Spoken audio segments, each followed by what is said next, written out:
اعوذ باللہ من الشیطان الرجیم بسم اللہ الرحمن الرحیم نحمدہ و نصلی علی رسولہ الکریم وعلی اہل بیت الطیبین الطاہرین اما بعد. معزز ناظرین السلام علیکم ورحمۃ اللہ وبرکاتہ. میں ہوں اطہر کاظمی اور آپ دیکھ رہے ہیں پروگرام سخن. آج ہم اس پروگرام کے ذریعے 11ویں امام امام حسن عسکری علیہ الصلوۃ والسلام کی یوم شہادت پر اپنے وقت کے امام اسرا جل اللہ تعالیٰ فرجہ شریف کی خدمت میں ان کے بابا کی شہادت پر تعزیت اور تسلیت پیش کرتے ہیں. ناظرین اکرام، امام حسن عسکری علیہ الصلوۃ والسلام نے جس طریقے سے اپنے بیٹے، کیونکہ وقت کے امام بھی ہیں، اور ان کو کس طریقے سے بچایا اور کیسے وقت کے امام کو اپنی تعلیمات سے نوازا، ہم ان تمام موضوع پر ڈسکس کریں گے. ہمارے ساتھ اسٹوڈیو میں اس وقت موجود ہیں سید غلام حسین صدف جونپوری صاحب قبلہ. آئیے ان کا استقبال کرتے ہیں اور اس پروگرام کا آغاز کرتے ہیں. السلام علیکم. وعلیکم السلام. بہت بہت خیر مقدم ہے، اور یقیناً آج اس غمناک گھڑی میں وقت کے امام کے لیے بھی ہم پرسہ پیش کرتے ہیں اور آپ کو بھی پرسہ پیش کرتے ہیں. پہلا سوال یہ ہے کہ جب بھی تذکرہ امام حسن عسکری علیہ السلام ہوتا ہے تو امام کے حوالے سے ہیبت کا جو وہ ہے، تو امام کی ہیبت کا تذکرہ کس طریقے کس عنوان سے اس پروگرام کے ذریعے آپ تمام ناظرین تک پہنچائیں گے؟ اعوذ باللہ السمیع العلیم من الشیطان اللعین الرجیم. بسم اللہ الرحمن الرحیم.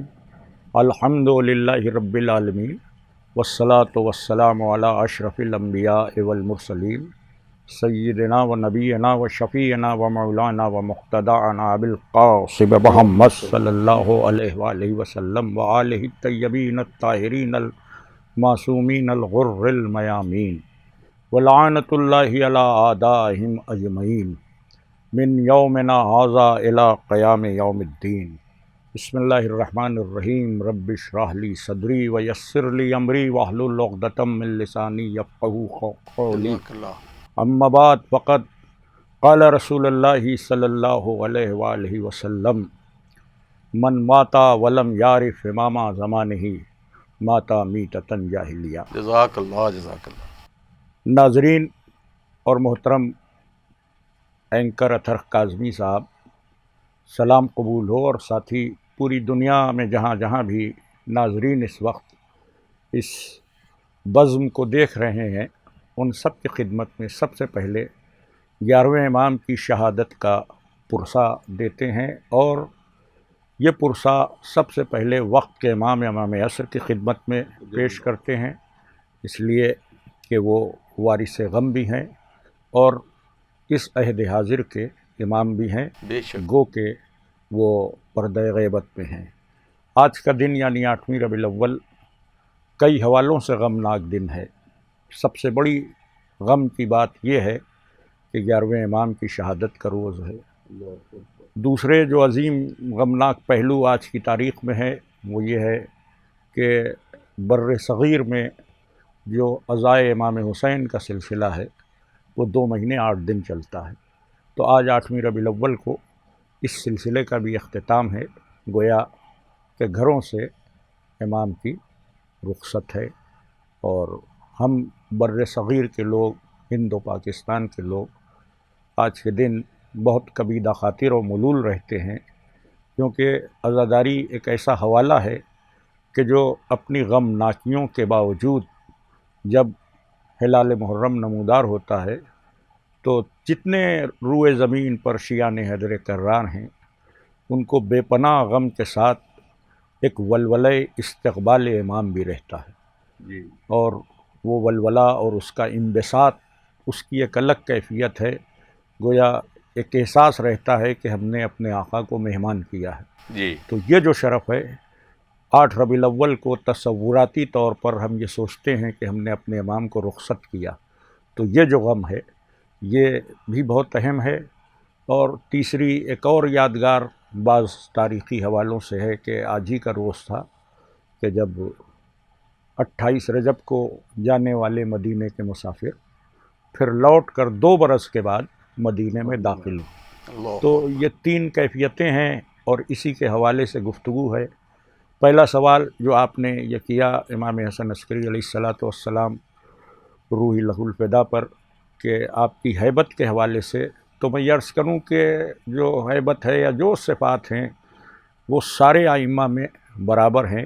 لیکن وقت اور حالت کے تقاضے کے تحت ہر ایک کے اظہار کا موقع الگ الگ ہے. کیا کہنے، جیسے بہت اچھی بات. شجاعت کے اظہار کے لیے جو مواقع جناب امیر کو میسر آئے وہ دوسرے اماموں کو نہیں آئے، یا حلم کے اظہار کے لیے امام حسن علیہ السلام، یا صبر کے اظہار کے لیے اور جرت کے اظہار کے لیے امام حسین علیہ السلام. اسی طرح صبر کے اظہار چوتھے امام کے حوالے سے بھی عظیم الشان ہیں. بے شک. پانچویں امام اور چھٹے امام نے جو اظہار علم فرمایا اس کا کائنات میں آج تک جواب نہیں ہے. بے شک بے تو شک. ہر امام کو جو موقع ملا اس نے وہ اظہار کیا. اصل میں عسکر لشکر کو کہتے ہیں، اور آپ سنتے ہوں گے، مطلب ہماری اردو زبان میں بھی اکثر خاص کر میڈیا کے حوالے سے عسکری طاقتیں، جی یعنی جو عسکری طاقتیں ہیں، جو صاحب لشکر ہیں. تو امام کا یہ لقب جو عسکری ہے، نام حسن ابن علی ہے اور لقب عسکری ہے، اس سے ہیبت کا پہلو ظاہر ہوتا ہے. جی. ہیبت کے حوالے سے یہ ہے کہ جب بادشاہ وقت نے اپنے لشکر کا معائنہ کرایا تو امام کے کہنے پر امام کے بابا یعنی 10ویں امام نے اپنی 2 انگلیوں میں بادشاہ وقت کو ایک ایسا لشکر دکھایا، کیونکہ بادشاہ کا لشکر غالباً متوکل تھا، 90,000 کا تھا. جی. تو امام حسن عسکری کی موجودگی میں اور 10ویں امام نے اپنی 2 انگلیوں میں ایک ایسا لشکر دکھایا کہ جس میں زمین سے آسمان تک فوجی ہی نظر آ رہے تھے، اور یہ ملائکہ کا لشکر تھا. تو امام نے کہا کہ یہ لشکر میرے زیر تابع ہے، اور صرف میرے نہیں، یہ جو میرا بیٹا ہے امام حسن عسکری علیہ السلام، اس کے بھی زیر تابع ہے، زیر فرمان ہے. تو گویا یہ ہیبت کا اثر ہے کہ وہ متوکل بے ہوش ہو کے گر پڑا. کیا تو ایک تو آپ کے عسکری ہونے کی یہ وجہ ہے کہ اس لشکر کے آپ بھی سردار ہیں کہ جس کا مشاہدہ خود متوکل نے کیا. دوسرے یہ کہ جس مقام پر آپ کی عمر گزری زیادہ وہ سامرا سرمن رائے ہے. جی. وہاں پہ چونکہ فوجی چھاونی تھی تو اس جگہ کو عسکر کہتے ہیں. تو اس اعتبار سے بھی بعض راویوں نے آپ کے لقب کی توسیع عسکری کی ہے. لیکن اصل مسئلہ ہیبت کا یہ ہے کہ جب آپ کسی بزم میں جاتے تھے تو دشمن آپ کو دشمنی کے سبب بلاتا تھا اور یہ ارادہ کرتا تھا کہ معاذ اللہ رسوا کریں گے. جی. لیکن آپ کی ہیبت کا ایسا روب و دبدبہ طاری ہو جاتا تھا کہ وہ دست ادب جوڑ کے قدموں میں گر جاتا تھا. تو آپ کی ذات بابرکت سے جو ہیبت کا اظہار ہوتا تھا اس کے دوست اور دشمن سب قائل تھے. جزاک اللہ. اگر اب کیونکہ ہم جب بھی ایک فہرست مرتب ہوتی ہے ائمہ کی، جو ہمارے معصومین ائمہ ہیں جن کے ذریعے ہمیں شفاعت نصیب ہوگی اور ہم بہرہ مند ہوں گے ان کی شفاعت سے، کیونکہ اس فہرست میں 2 حسن ہیں، کیونکہ اس پوری فہرست میں 2 حسن ہیں. ایک امام حسن، حسن مجتبیٰ علیہ الصلوۃ والسلام، اور امام حسن عسکری علیہ السلام. تو کیا کچھ صفات ایسی ہے کہ دونوں کی، کیونکہ آپ نے کہا کہ ساری صفاتیں سب کی ہیں، برابر ہی ہیں اور یکساں ہیں، لیکن کسی کو اس کا اظہار کرنے کے لیے اس کو کیا، تو کیسے مشابہ آپ کریں گے ان دونوں ذوات مقدسہ؟ بھائی ان دونوں ذوات یوں تو جو حدیث رسول ہے وہ ہر امام کے لیے ہے کہ کلنا محمد، جی، سب کے سب محمد، یقیناً. تو سب ایک دوسرے سے مشابہ ہیں. لیکن نام کی ہم آہنگی اور مناسبت سے اگر آپ غور کریں تو جو امام حسن علیہ الصلوۃ والسلام کا حلم ہے وہی حلم ہمیں امام حسن عسکری علیہ السلام کو کبھی نظر آتا ہے. جو مستقبل کو دیکھتے ہوئے امام حسن کے فیصلے ہیں، جی، وہی فیصلے ہمیں امام حسن عسکری علیہ السلام کی بھی ذات والا صفات میں نظر آتے ہیں. جیسے امام حسن کے پاس کہنے کو ایک لشکر تھا، وہ اس میں منافقین بھی تھے مگر ایک لشکر تھا، اور آپ نے اسلام کی بقا کے لیے اس لشکر پہ بھروسہ نہ کر کے صلح فرما لی. جی. تو امام حسن عسکری علیہ السلام کے دور میں بھی جانثاروں کی بہت سی جماعت تھی، لیکن جب کسی نے کہا کہ قیام کیجئے تو امام حسن عسکری علیہ السلام نے بھی قیام سے منع کیا اور کہا کہ اب یہ قیام جو ہے یہ میرا بیٹا جو حجت قائم ہے یہ کرے گا. اور اس پہ کسی نے پوچھا کہ یہ کب ہوگا، مطلب یہ بھی سوال ہوا کہ یہ کب ہوگا، آپ کا بیٹا کب قیام کرے گا. تو امام نے فرمایا کہ وہ وقت صرف اللہ کے علم ہے، جب اللہ کی مصلحت ہوگی تو میرا مہدی ظہور کرے گا، قیام کرے گا.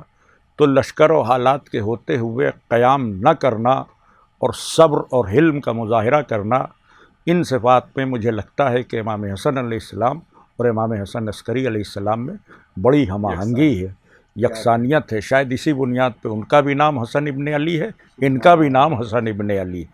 تو یوں تو سب یکساں ہے، لیکن وقت و حالات کے تحت ایک جیسی صفات کا مظاہرہ ہے، تو اس بنیاد پہ ہم اپنے دونوں اماموں میں بھی بڑی مماثلت پاتے ہیں۔ جزاک اللہ جزاک اللہ۔ آقا اب کیونکہ ہم جب یہ دور دیکھتے ہیں، کیونکہ اس کے فوراً بعد غیبت کا زمانہ ہے اور آپ کے فرزند اجل اللہ تعالیٰ فرجہ شریف غیبت میں جانے والے، ولادت کے وقت، کیونکہ یہ دور جو ہے وہ تمام شیعہ نے علی کے لیے، کیونکہ یہاں سے اب وہ دور چل رہا ہے کہ جہاں پر سارے شیعہ یکجا ہو گئے، جو اپنے آپ کو اثنا عشری کہتے ہیں۔ تو اب کس طریقے سے آپ کے نے اپنے کار نمایاں کو انجام دیا اور اپنے بیٹے کے لیے، جس کی ولادت کا سبب اس پوری دنیا کے لیے آخری موقع تک جانا تھا، اس کو آپ نے کس طریقے سے قائم رکھیا اور کیسے پیغام پہنچایا اپنے ان محبان کے لیے کہ جو ہمارے لیے مشعل راہ؟ دیکھیے، ہمارے کے ہاں جو عقائد بھی ہیں اور جو ہماری روایات بھی ہیں وہ یہ ہیں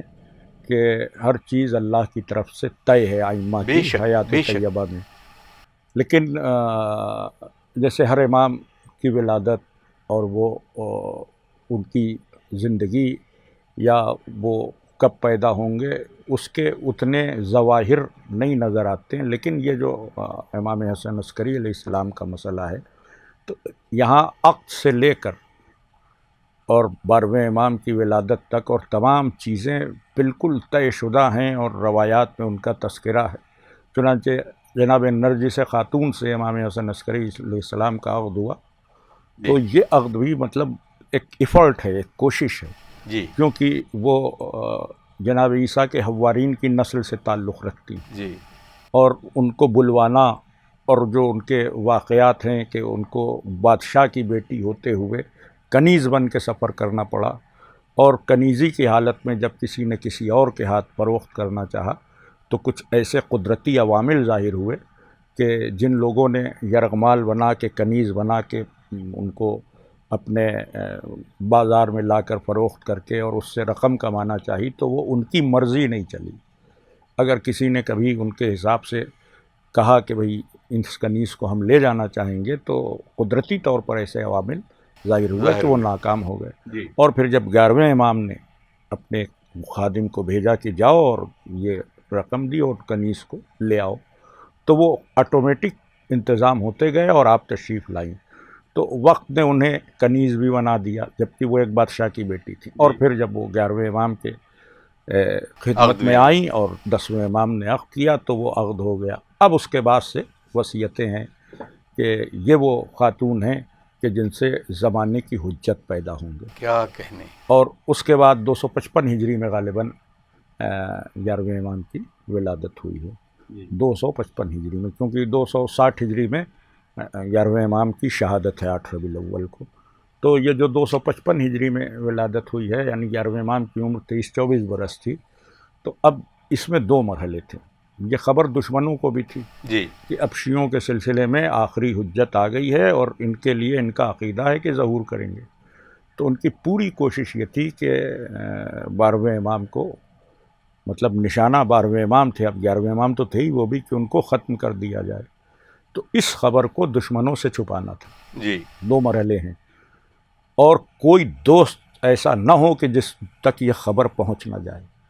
تو یہ جو نازک کام ہے، یہ میں سمجھتا ہوں کہ ہمارے 11ویں امام کی زندگی کا معجزہ ہے کہ امام کی ولادت کو اتنا مشتہر کیا کہ ہر شیعہ تک خبر گئی، اور اتنا خفیہ رکھا کہ کسی دشمن تک خبر نہیں پہنچ پائی۔ یہ ان کی حیات کا ایک ایسا معجزہ ہے کہ جس میں کوئی شیعہ بستی ایسی نہیں تھی کہ جہاں امام کی ولادت کے سلسلے میں گوسفند نہ بھیجا ہو 11ویں امام نے کہ یہ خوشی کا موقع ہے تمہارے لیے، تمہارے زمانے کی حجت خدا دنیا میں آ گئی ہے، اور اس میں گوشت کا نذرانہ و گوسفند بھیجا تاکہ شیعہ آگاہ ہوتے رہیں، اور کچھ ایسا انتظام کیا کہ شیعہ آگاہ ہوں اور جو دشمنان نے اہل بیت ہیں ان تک یہ خبر نہ جائے۔ تو 5 برس تک یہ خبر پوری طرح مخفی رہی۔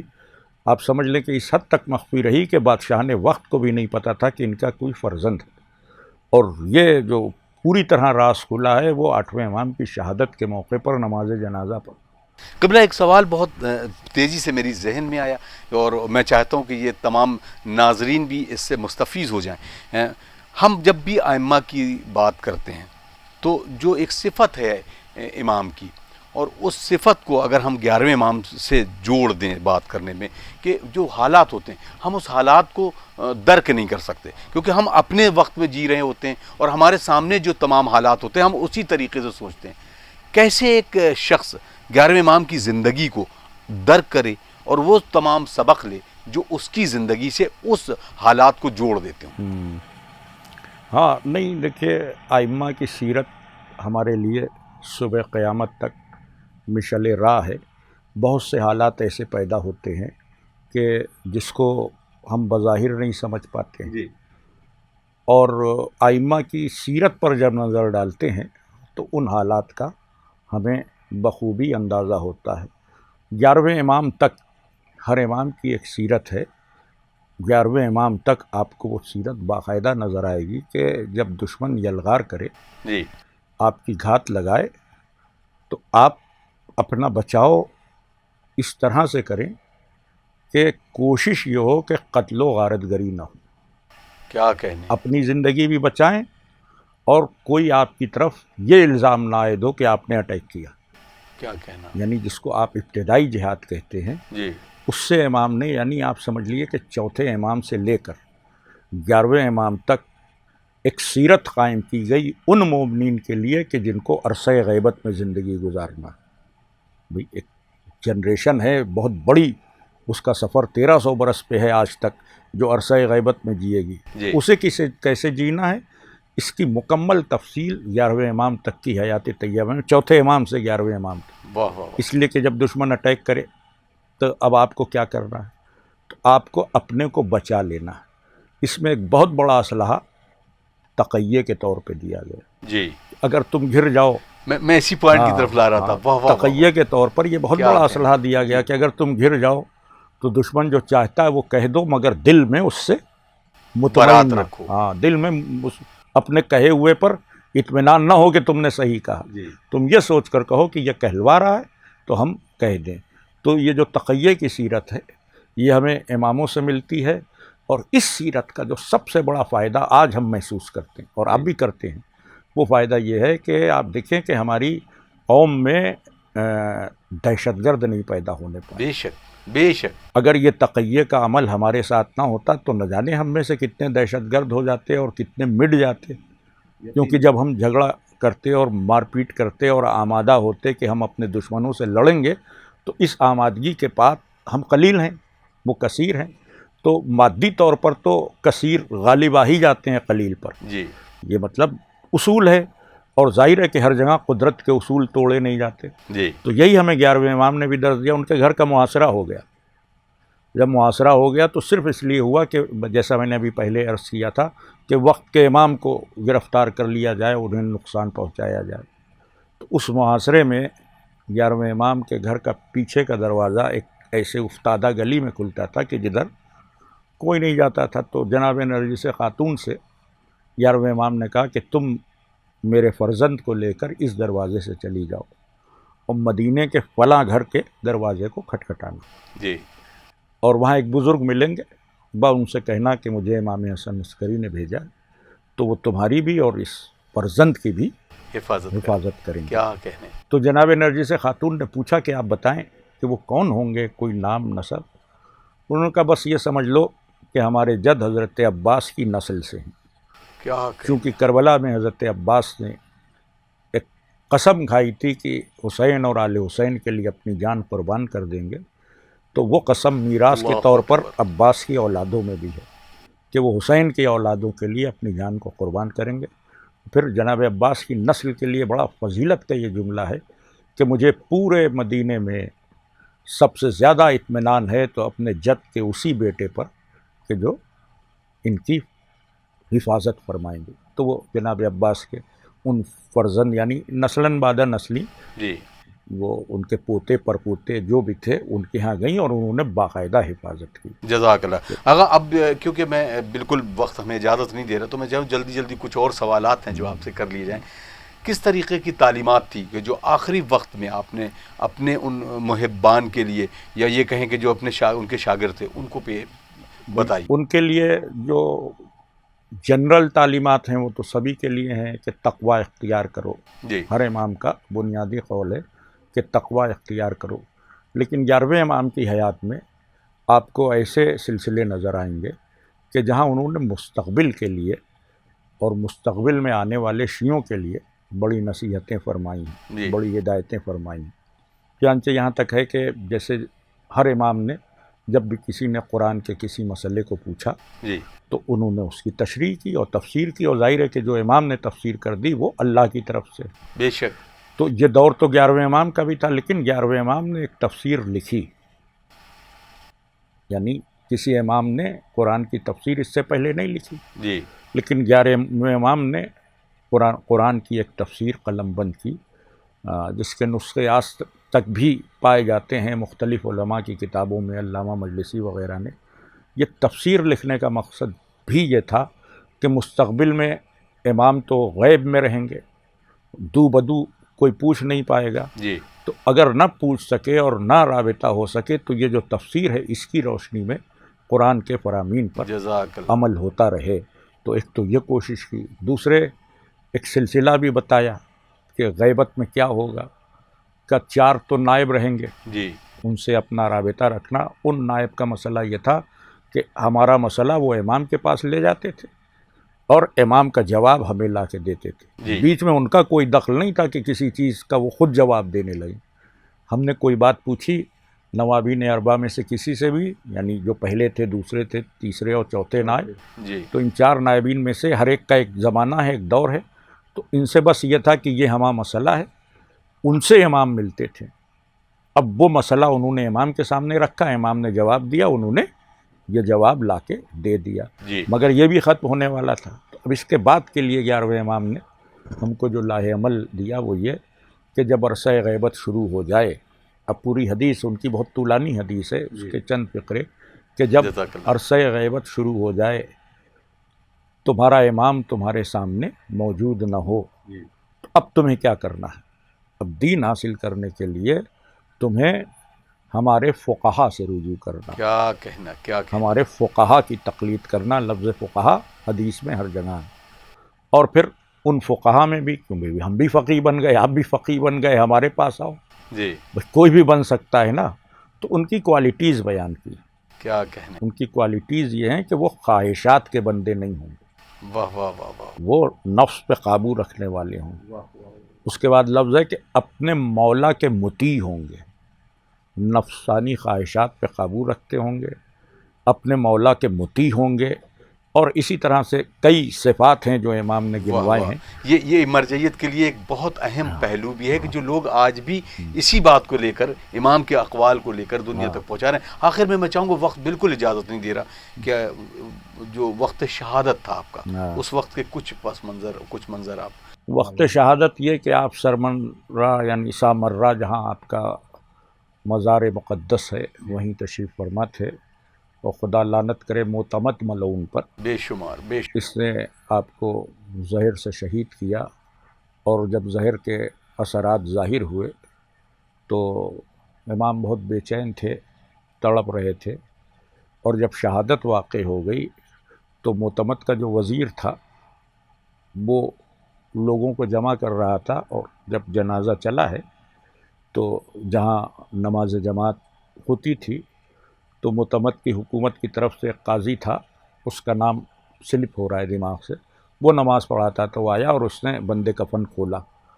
اور کھولنے کے بعد اس نے کہا دیکھ لو بھائی تمہارے امام کو زہر نہیں دیا گیا، دیکھو اپنی فطری موت سے وہ اس دنیا سے گئے. یعنی یہ الگ سے وہ ہے، یا تو یہ 8ویں امام کے لیے مامون نے کروایا تھا، یا یہ 11ویں امام کے لیے معتمد نے کروایا کہ یہ تمہارے امام کو زہر نہیں دیا گیا. یہ جو صفائی ہے یہی مجرم بنانے کے لیے کافی ہے. کیا کہنا. تمہارے امام کو زہر نہیں دیا گیا اور پھر بند کفن بند کر دیے گئے. وہ نماز جنازہ پڑھانے کے لیے آیا تو آپ کے بھائی